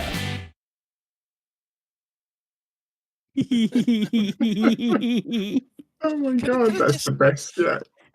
Can I just point out that a lot of our adverts involve getting rid of body hair? Hey, listen, that's Frontier's fault. That's Frontier's fault. Thank you so much to Axton Roars, for doing that voiceover for us and going, it's good, but I think I can put a bit more Aussie on it. And he did. That's perfect. That's so funny. Lovely. Very Crocodile Dundee. Or is it too old for people to remember now? You call that nice? Yeah, nice, yeah. Oh man, what a legend. What an actual legend doing that for us. It was the implication that we're all a bunch of hairy commanders that need a lot of shaving has not been lost on us. Listen, the whole show is fully sponsored by Saracen at this point. You know, yeah, 100%. So, some would say they've got us by the short and curlies, but you know, very good, amazing. Right. Well, obviously, we had a question of the week, didn't we, Claire? We did, yes. So, it was late, and I'm sorry, but it's Alex's fault that it was late. Normally, during that's a lie, because I should have done it during Black Diamond FM, but I couldn't think of anything, and I was like, "Oh no, it's fine." And then I was working on the little picture-in-picture thing. Anyway, I forgot about it, and then I was like, "It's fine, I'll do it after the rally." And then that was Alex's fault that it was just like slightly later from there. Anyway. I couldn't really think of what to ask because we were in a bit of a lull because we didn't know that Vanguard was coming or anything along those lines at that point. So I pulled a question out of a little hat that I have of possible questions that we might ever use. And there's been 6 ships released in this new wave of cool ships that Frontier have given us that are SEO compatible, or SEO, they handle better under SEO. And my question to you, the community, was which is your favorite and why? And we had lots of answers, but I thought it might be nice to just like ask you guys first, given the fact that you're all here and you were all willing victims. Alec, which is your favorite ship of the last 6 that have been released? So I would say the Type 8, but there's no denying the fact that I haven't got out of the Mandalay since it dropped. I just don't get out of it. I just do everything in the Mandalay. I love so I like looking at the Type 8, and when I do, I really like when I'm doing colonization and I'm down to the last few hundred bits and bobs that I need to go out for, I will ditch the clipper or cutter I was going to say, but now the clipper. And I just love doing the last few bits in the Type 8. I really like the Type 8, but it's the Mandalay. I never get out of it. Yeah. Nice. Incidentally, nice. They don't listen to this. But if Guard Frequency listened to this, when I said the Mandalay was OP, that's kind of what I meant. I didn't mean it in a combat kind of. It's got one thing that's. It's not the technical OP, but in the sense that you just don't get out of it. And I think it's OP in that sense. I think it's not entirely healthy that there's one ship that's just the one that everyone chooses to be in all the time. I hear you. Chris 5. Hello. Mine is the Type 8. Hello. Because though, because it fixed a long-standing problem I had with the game, which is that a Python used to be the best medium trader, and then the Type 8 came and stamped on its face, and that made me happy. That you have a designated medium trader in the game that isn't the Python. Yes, so the best Trady Holly ship is a ship made by the Trady Holly company, and not the medium multi-purpose ship. Excellent. What about you, Chris? Four. Mm-hmm. Chris? Hello. What about me? I think mine has got to be the Mandalay. Because it was one of the earlier ones to come out, so I've had more experience of flying the Mandalay than the others. And I kind of get exactly what Alec's meaning, which is they've genuinely released like a really good multi-role ship. I know it was the Mandalay originally pitched as exploration? Was that what the Mandalay was meant to be? It was, yeah. It's you're going to use it for exploration. But it could combat quite well. It's going to be a great explorer with all these shields and weapon slots and everything you can do with it. It's going to be a brilliant explorer. So yeah, no, I would say it's the Mandalay. I like the look of the Mandalay. I've enjoyed flying it. It might be that I end up using more of my Panther Clipper, but it's not been out long enough yet for me to get used to it. So at the moment, I've got to say Mandalay, although I am glad that the Panther Clipper is here. What about you, Colin? I'm going to be very controversial here. I'm going to be one of the people that says I can't stand the Mandalay. But my favourite is the Cobra Mark 5. It all depends on. Corsair then for a minute. Yeah, the Cobra Mark, not the Corsair. No, the Cobra Mark 5 is. I mean, the Corsair does have its uses, and it's like with each of these new ships. Each of these new ships excels in their own way. But for what I'm wanting to do at the moment, which is run around, do lots of little missions, and get the whole on-foot engineers thing done, I'm having more fun doing that in the Cobra Mark 5 than in a Mandalay. Nice. And it's got enough flexibility so that it can handle itself in a combat situation, not as well as the Python Mark II, but I don't know. It just works, and the fact that it's a small ship. Yeah. So yeah, that's me. I hear you. Mine is obviously the Mandalay. I, like Alec, have not got out of it, and I love it to pieces. However, I have a very, very, very soft spot for the best noise in the game, the best sound in the game, which is the sound of the Cobra Mark 5, which is throwing a bag of spanners against a drum, and it's so good. I find much joy in flying the Cobra Mark 5 a lot more than I do the Mandalay, but I veer towards the Mandalay when I pick a ship. When I want to fly a ship, I'm now like poor little Micah, my holistic shield Crate Phantom that I used to do everything in. She sits on my fleet carrier and cries because she's not SEO compatible, and the Mandalay will do pretty much everything that I need it to in game, and I think she's beautiful as well and an absolute joy to fly. But that boost sound of the Cobra. But I'm not a fan of the Mandalay's looks. I know. But that's fine. That's fine. When I showed it to Paige, the first time I showed it to Paige, Harvey, when we were doing some special effects stuff, and I showed it to her, and she went, "It looks like someone has overinflated an eagle," and I cannot get that out of my head, but I still think it's gorgeous. But, yeah, it depends on but we also. Yeah, we also obviously we put that question out that goes on Twitter, on Blue Sky, and in our Discord, and we had loads and loads of responses that we're going to read through now because there's some really good ones in here. Alec.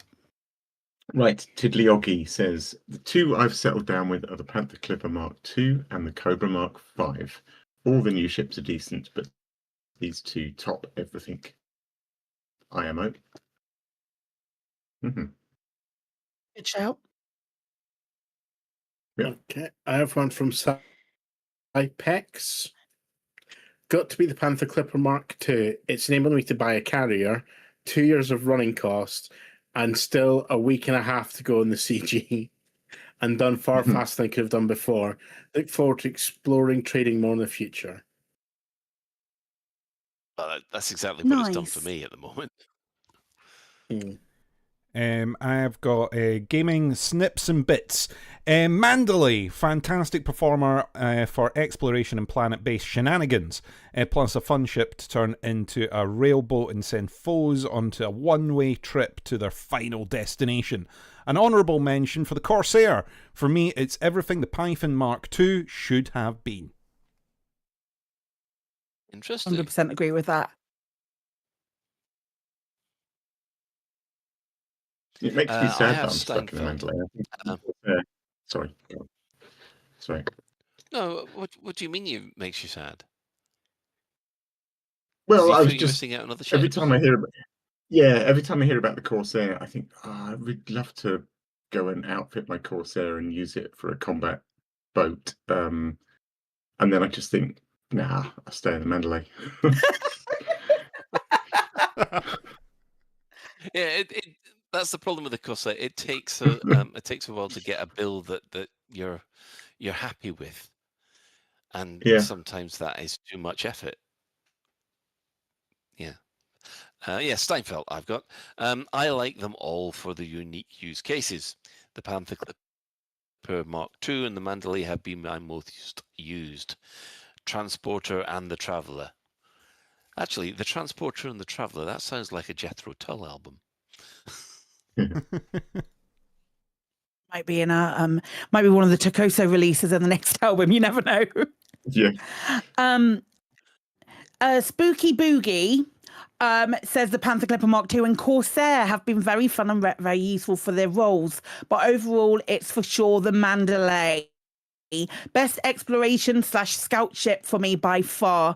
Was really hoping we'd see a large version of the DBX though. One of the most unique visually and sounding ships in the game. What do you mean there's two of them? I'm sorry.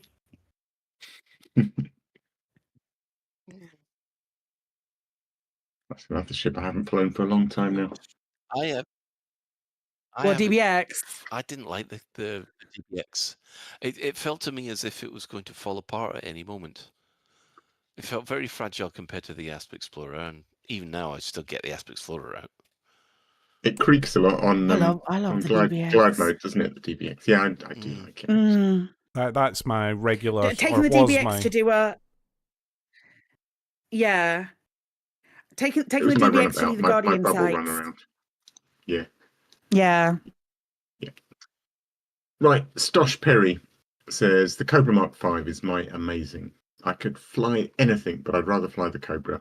It's the meta for fun. Nothing else compares to that feeling I get from the Cobra Mark V. Stick that on the poster.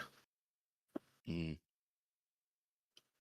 good visibility, the Mark V, isn't it? That windscreen is terrific.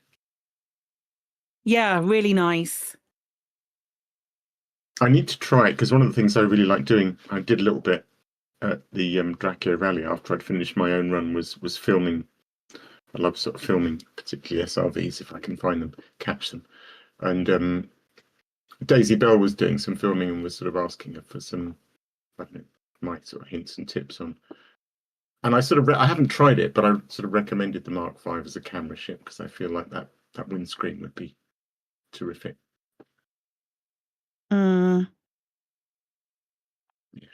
I have one from Z007. They've all caused me to pretty much park all my other ships. The Mandalay has to be on top, though. We might see a trend, I'm not going to lie. I do wonder if it is a bit like I said, where it's because it's been out the longest, it's like people have got used to it as well as like their runabout thing rather than some of the others. Yeah, I feel like the Cobra Mark V could be just as good and it's just familiarity that's keeping me in the Mandalay, because I know the people that like the Cobra Mark V love it. Yeah, definitely. I've got that 90s kid. Honest answer, they've generated some money, but not player retention. They're doing everything but addressing core issues around player progress and game balance. New players fall off after training, and older players leave. Balance late game core mechanics, ships make sense. 90s. What's your favourite ship though of the last 6? That was a question, mate. I would argue that the Drake Rally proves that there were definitely people like long in the tooth still playing the game. Just because they're not playing the game that he wants them to, that's on him, my guy. Fanop says in chat. He's right there. The numbers are way down. Just look at the CG. Only 40,000 commanders have taken part in the hauling CG. Yeah, you just have to look at the Steam chart numbers to know that is complete and utter garbage. Because you can say bollocks, mate. It's fine. I was trying to be polite, but I'm not. Why? But I mean, even now we are double/triple the amount of players on Steam alone than we were in the doldrums before Power Play, and in the Thargoid War, when things didn't look as well as rosy as it did. So I'd really take issue with this kind of players falling off after training and older players leaving, because the numbers don't seem to reflect that. Yeah. Well, I have Fishtails USA. I would say the Mandalay because it's my 82 light year taxi, scoots faster than an Aspex, jumps further than a DBX, but it's the Corsair. So much fun. Who likes the Corsair the most? Yeah. Wow. We've got a Corsair lover. Good. It'd be boring if we all. I have Diablo who says Python Mark II. Thanks, Diablo. That's cool. Has anybody else shouted out the Mark II? That's the first vote for the Python. I think that's the first one that we've had. Yeah, the first one that specifically said the Python Mark II, which is wild given the fact that it's the first ship. Given the fact that it was the first ship that we got of these new wave of ships, I think people enjoyed that, and then I enjoyed flying the Python Mark II. I enjoyed it. I didn't think it was felt like a successor to the Python, but it was still it was still a nice ship. It's still a fun ship to fly. I didn't like it because I stupidly thought it was going to be a successor to the Python, and it wasn't. No, the Corsair's more of a successor to the Python, to be honest. But the Python Mark II is a fantastic combat ship. It's like the upgrade to the Vulture. It should be the Vulture Mark II, really. But that's just me. I've got Mixelplix. Mixelplix says, the Mandalay has been my replacement for my well-used Python, and the Clipper will definitely be my truck of choice, as is the Type 8 for mining. Not for much longer, maybe. I've not been big on combat, so the Python 2, Corsair, and Cobra are just excuses to give Frontier money for many years of joy. Cool. Right, I have one from the Burr Pit. They're all fantastic. If I really had to choose, then I absolutely adore the Cobra Mark V. It's a great settlement raider and has the looks to die for. But I have to give a mention of Type 8 as well. I like the hauling and then industrial vibe of the ship saying Star Wars to me. 07. 07, Commander Burr. Do you know what? And it's not just because it's Burr. I really don't like the looks of the Cobra Mark V. The more I look at it, I think I don't like it at all. I think it's an ugly that's look, controversial. I really do. It's got one good angle that you can photograph it from. wonder if Epaphras is going to gang up on you. Let's see what his answer is. Yeah, he says the Cobra Mark 5. A nice little ship. It can land at all the Odyssey bases. Very fast and maneuverable. Handy for when you finish a mission and the base defenses fire at you. Quick boost and soon you're out of range of them. It's become my new mission runner. Thank you, Epaphras. Doesn't say it looks good though, does he? You see, I forgot about the greebles on the Panther Mark Clipper and Panther Mark the Clipper in the Panther Clipper Mark II because I'm inside it and you can't see them anymore.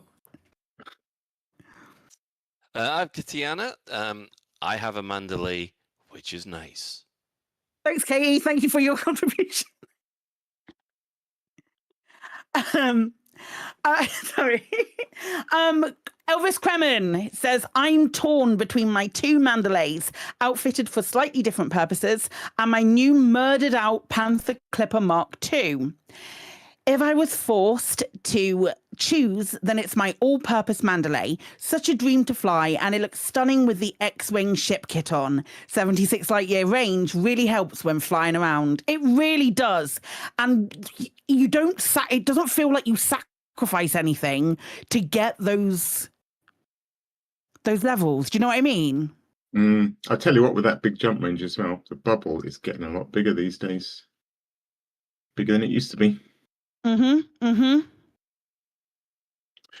Right, I've got Croy VR. I play in VR. Throwing about an engineered Cobra Mark 5 is crazy nimble movement and huge fun. Completely agree. Good visibility as well. Okay, I got Finn McRaven. My search for my forever ship continues, but the closest I've come is with the Cobra Mark 5. Looks great. The cockpit is modern with great view, fast and nimble, and can do almost anything. Just wish it was medium ship so it can compete more, as there will always be small ship restrictions. That's true as well. That's true. I think that's why I don't know about the rest of you, but I feel like that's why I reach for the Mandalay. One of the multiple reasons why I reach for a Mandalay over a Cobra, because I feel like the Cobra just doesn't have the punch that I need it to. Good point. I've got Commander Jarenstad. Hauling lots of stuff shorter distances, then the Plipper is my favourite. Hauling smaller but still significant volumes from M-Pad stations. T8 is my favourite. Hauling very small volumes, longer distances, then Mandy's my fave. Colonising far out without my carrier, makes all three equally important. You've just listed almost all the ships. Yeah, but what's your favourite though, What's James? the favourite one? We need to know. The people have to know. You've got to choose one. You've got to choose one. What I like is I understand it's hard. what I like is Jarenstad. Not only has Jarenstad listed loads of different ships, but all for the same purpose, all for hauling. Yeah, I'm not. I almost went off them one there. Yeah, Daedalus, the Corsair for sure. Looks good, quick and super cruise, versatile, fuel scoots quickly, and with the top 75 in the hauling CG and top 25 in the bounty hunting CG using it. And the hauling CG using a Corsair. Wow, okay. Sure. Great for power play and rank grinding. Agree with that. Switch to exobiology when I feel like it. Carries an SRV for time trials. What more could you want? It's a good all-rounder. Yeah. Nice. What's the down visibility of the Corsair like if you're doing exobiology? Can you... Awful. I was thinking I it think probably he's was. doing inverted. I think he's doing it inverted. He's flying upside down, looking down. Yeah, That's yeah, the only maybe. way to see things.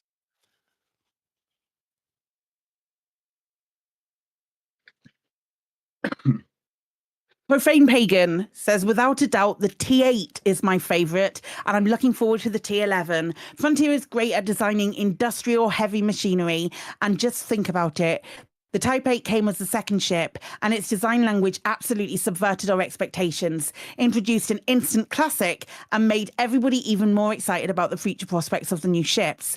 I think it was a Type 8 when Frontier proved to us that they have bold and fresh ideas for new ships, and laid down the pattern of tease showcase release for us. This unique ship is the foundation of Frontier's newfound success. That is probably the reason why nobody talks about the Python Mark II, is because the Type 8 was so different. I think Profane Pagan has hit the nail on the head right there. Yeah, it was definitely quite something when the Type 8 was first shown. It was like, oh wow, that looks incredible. And I think maybe people did forget about the Python a bit. Sorry, Colin, did you want to add something? No. Off you go. Okay, Julius says the Mandalay for me. The flight characteristics and looks of the outside and cockpit are the deciding factors for me. The jump distance also helps. Yeah, I agree with all of those. It does look nice in screenshots. Well, unless you're Colin and don't like it. I just get it at a wrong angle.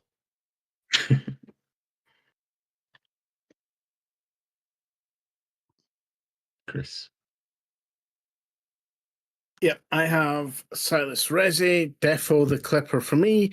It's the only one that adds value to my flying. I'm not particularly into combat and prefer to explore in smaller, superior ships like the Cobra Mark IV. Is this real? Being able to reduce hauling time is a huge bonus when it comes to paying for the NPC crew that I haven't even equipped to my ship. That sounds legitimate, not having the NPC crew equipped to your ship, to be honest. I had one for a while that just didn't go anywhere. I keep forgetting that NPC crew are even a thing. Yeah, I end up forgetting about them, and then they start eating into my profits. And then I think, how dare they? They've just been like, they've been kicking back in the back of my ship all this time, taking commission. I've been doing all the work. Commander Daisy Bell, I love the Cobra Mark V so much. I have 3 of them. It's the best, or one of the best, small ships for basically any sort of activity you want to do in game. I tried out power play in it with good results. It's an impressive cargo runner for its size, and it stays cool while fuel scooping. It looks beautiful with a design that's classic yet distinctly modern. The view out of the cockpit is damn near perfect, and of course, it has a centre-line pilot seat, which is the best way to do it. Honestly, if Frontier gave it more paint jobs, my wallet would be in real trouble. You see, now, hearing that, I realised that me recommending the Cobra Mark V to Daisy Bell as a camera ship is a classic case of teaching one's grandmother to suck eggs. I do apologise. You don't know, that third one. Third one might be the one you recommended, Alec. I've got 2, but I'll get a third one. No, but Alex had a word with me, yeah. Yeah. What I need is another Helmut. Yeah, I got Helmut Grockenberger. I apologise if I've completely mastered that. Hands down the Cobra. It's a nasty little bugger. So much fun to fly. The cockpit is awesome in VR, and it looks like the Cobra 3 and the Viper 4 had a giant baby.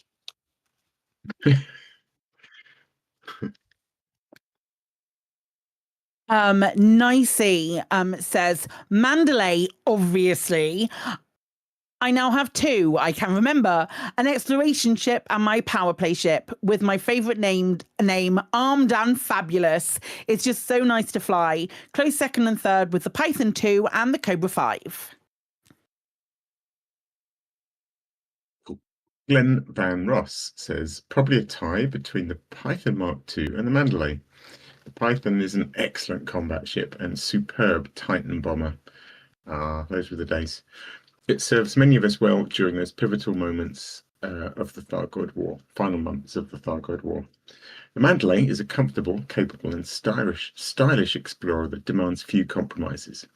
I was happy to take it on a 100,000 light-year expedition with my squadron.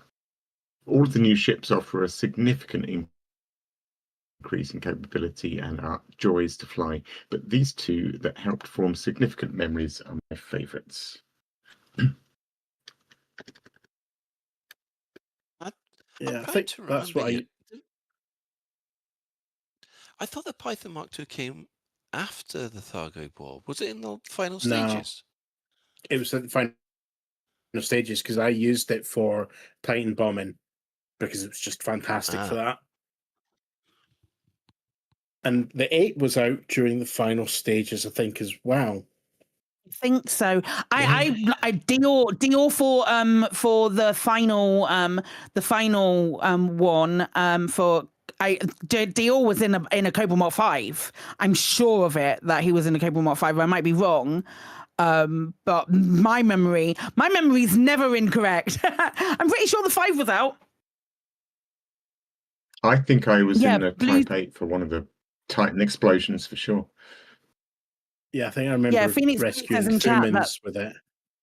Yeah, Phoenix Blue says in chat that the Python Mark II came out, as did the Type 8, and the Cobra Mark 5 was introduced just as Casiho came to Seoul. All right, gotcha. It's all So merging I've got into Chebswell. Yeah, I've got Chebswell. Cobra Mark 5 easily. It's the closest to the original game. It's fast enough to outfly and escape gankers and lame FDL. It's a decent cargo capacity for small, even when made an all-rounder. It may not be able to outfight a Vulture or outcool an Adder, but out of the new ships, it's the best. The Corsair are similar for a medium ship, just not as good fun. I'd love the last ship of the year to be an all-rounder heavy ship. I wouldn't. I have got the Jinx Effect saying, the Mandalay, every day. It's a great exploration ship. Big range gets you really far, really quick into the undiscovered and unknown from where we can take smaller steps. The SEO is absolutely brilliant for getting a closer look at those distant bodies. The landing profile is better than many of its competitors for finding and staying in the blue zone. And it looks good in front of things. Which is true. Apart from Colin, because Colin keeps looking at it, squinting from the wrong angle. Oh, one more line. There's one more line. There's one more line. Sorry, dashes. Excellent. My Mandalay, I've got no idea how to say that. Sherda? No idea. Is definitely the most used ship in my fleet of the past year.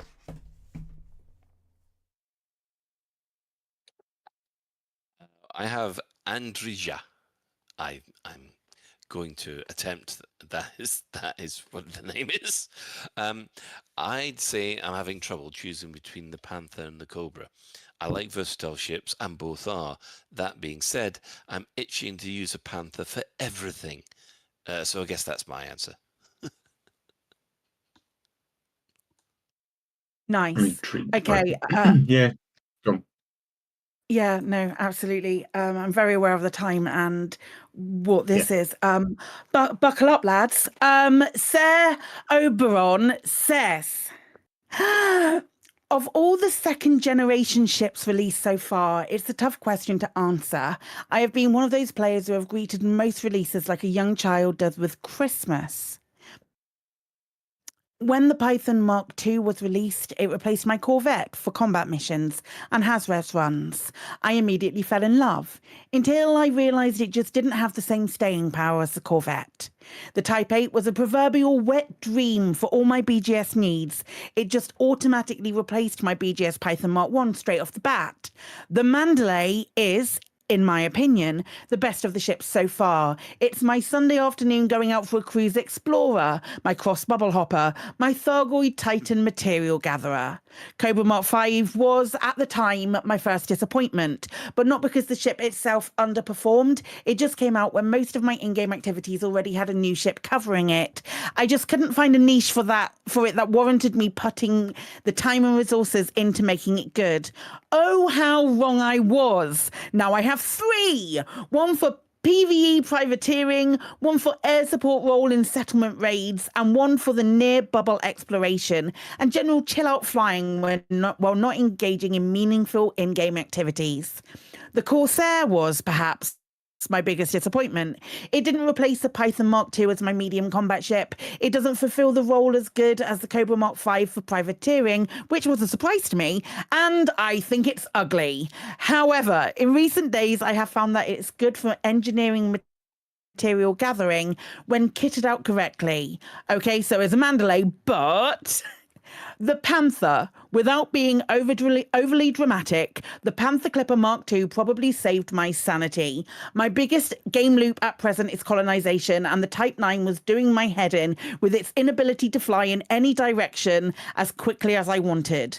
The same argument for the Imperial Cutter too, though she could fly in one direction well as long as you didn't need to turn.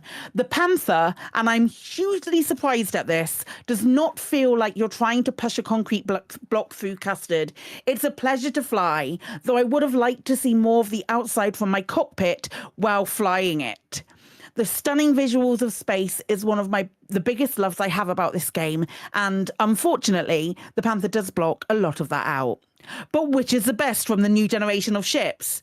I don't know how to answer it. They all fulfill some part of my game loop, and I enjoy the change of ship to suit my activity rather than have one that does it all. However, after careful thought, the Corsair is at the bottom of the list. The Python Mark II will join it there if or when Frontier release a big combat ship that will outperform the Corvette late at night between the asteroids of Ahasuerus. Panther and Mandalay are currently top, as these are the best ships tailored to my main game loops at the moment. Thank you for that incredible response, Sir Oberon. Oberon, sorry. I absolutely love that. I think the way I would read that again and again and again. Love you. Yeah, it's good. It's good. It's good stuff. We'll on analysis and proves that one's good at one thing and one's good at another, and I don't know. They're doing that job of like trying to get Frontier, I'm saying, are doing that job of trying to make sure that they are filling holes with the with these ships. Just some of the holes aren't filled as well as others, in my personal opinion. And the Corsair, I hate the Corsair so much. Really? You don't say. I just don't like it. Right. Any other business? Anybody else got any other business apart from we'll see everybody at ECM this weekend? Yeah, if you're not coming to ECM, please check out the Twitch channel as well. On twitch.tv/ECM Live. That is the only place where you will see all of the shenanigans going on. There aren't going to be any restreams or anything this year because we're going to be moderating it from the same chat, and we want all of the chatters to be in the same place as well, so you have that sense of community. There is so much going on the stream during the day. There will be a quiz that you can participate in from home. Lave are doing a thing that I'm so excited about. It's going to be so good. Lave are doing a thing that I'm so excited about. There is the Hutton Mayhem band. Takoso is doing some sets, and he might be joined by someone who is standing in for Helly, someone relatively here, and other members of the Hutton band as well will be joining him for some bits. We've got so much going on during the day. If you're coming, I'm so excited to see you. But if you're not, do tune in, because there's going to be loads that you'll be able to interact with on the Twitch channel as well, especially that quiz in the afternoon. It will be a good one to watch. Excellent. In addition to that, if you are fancying playing the Elite Miniatures, I'm again putting a link into the show notes for the booking form. We've got 2 spaces left in the morning games. We've got 2 spaces left after lunch, and the dinner time slot, we've actually still got an almost clear table. So there's still plenty of spaces left for people who want to sign up. So I guess we'll just quickly do our shout outs. Our sister station, Hutton Orbital Radio, it broadcasts on a Thursday at 8:30. You can tune in at twitch.tv Hutton Orbital Truckers, or you just want the audio, go to radio.forthemug.com. For the Discerning Commander that likes a bit of CQC action, you can check out the CQC Discord at discord.me/EliteDangerousCQC. We're also giving shout outs to the other Elite Dangerous podcasts that have appeared lately. We've waved hello to the God Frequency who do other games as well. There's also the wonderful Loose Screws. Psyche, is there somebody new? There is, yes. Gino, Garen, Celine Star, Dragon, and Mini Celeste do a monthly podcast, which is called the Untitled Elite Dangerous Podcast. It's on, I believe, Gino's YouTube channel, and you can go and check that out. It's a monthly response to the Elite section on the Frontier Unlocked, is my understanding. So it's a monthly podcast from the three of them. But they don't speak French. No, they probably, like me, they might speak French. We're putting word into their mouth. I let the funky music do the talking. Well, if you do speak French, there's the wonderful Elite Dangerous podcast. And they also do those missions as well. Following this, we have an entry for the Galnet News Digest, as provided by Commander Witherspoon and Commander Beetlejude. And we'll thank to everybody who's chipped into the Twitch chat. And the in-game commanders, the Chris Mark IV, have been. We have had the Jinx Effect. We've had Giza Gonk, your gobber, Dover in there. We've had Siberius, Calizandra, Electro Ace, Frozen Satsuma, and William Solo.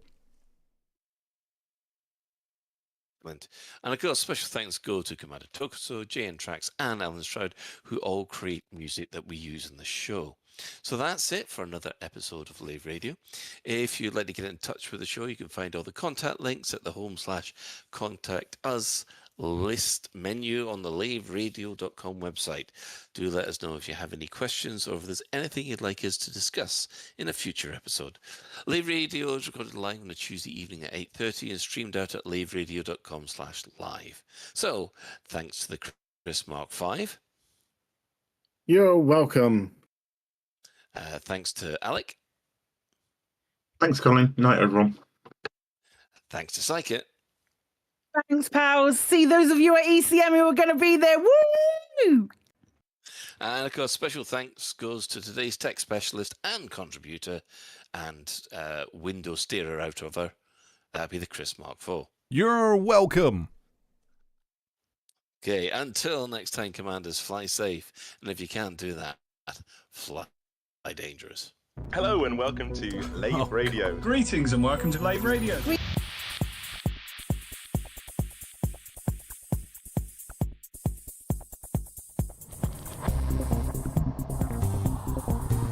Is your life like this? Sounds like someone having an orange inserted.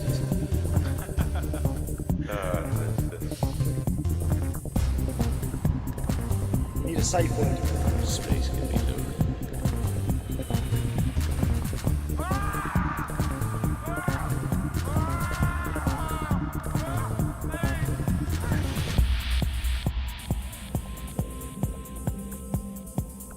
I'm going to see the galaxy.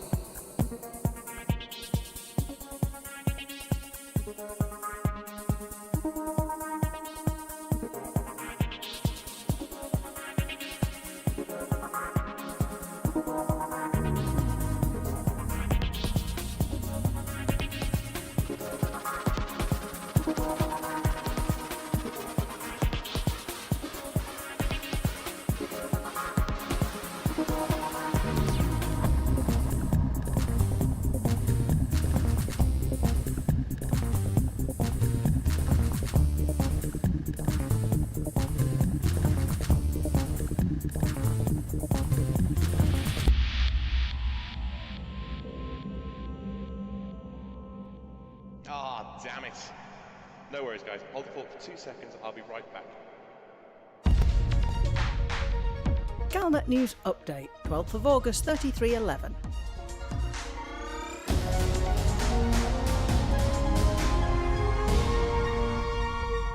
The Vanguard's change to squadron organisation is coming in less than a week.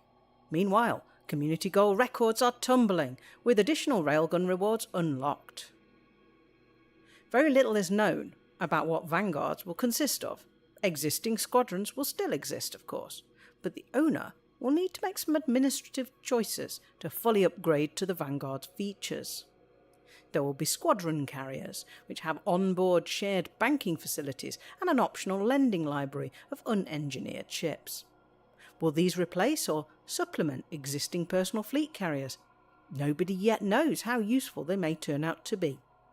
In any case, in the words of the Pilots Federation, vanguards will give you greater tools to get together with like-minded commanders for a variety of stimulating and pleasurable activities.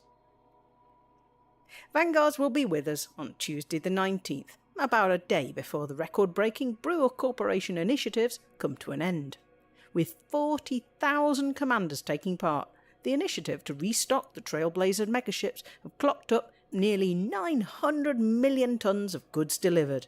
It offers the reward of 1 or 2 each of size 5 and size 6 high-capacity cargo racks, giving total additional capacity of 66 tonnes. These racks will increase the cargo capacity of the Lakon Type 8 transporter by 16%, up to a maximum of 472 tonnes of cargo, or give the Panther Clipper 5% more cargo space, for a maximum of 1,304 tonnes. The Python and the Crate Mark II can also hold the additional 66 tonnes, but the Lakon Type 9 won't fare so well. With space for only one size 5 and one size 6 cargo rack, the new maximum capacity will be 823 tonnes, only 63% of the capacity of a Panther Clipper. You need to be in the top 75% of participants to get the full reward of 4 high-capacity cargo racks. Already owning a Panther Clipper offers a distinct advantage to those participating. The other Brewer initiative to collect bounties and protect traders in and around the Minerva system has passed Tier 3, which means that everyone that participates will get at least 2 pre-engineered fixed railguns. If you want 3, you'll need to be in the top 75% of this initiative too, although that's a relatively low bar to pass. 2 or 3 hours picking off wanted pilots in a nearby resource extraction site will probably be sufficient. If you want to go mining yourself, there's no definite word about when the first dedicated mining ship, the Lakon Type 11 Prospector, will be made available. Sometime in Q3 is the best information we have. The Prospector will come with a special weapon, the details of which remain shrouded in secrecy.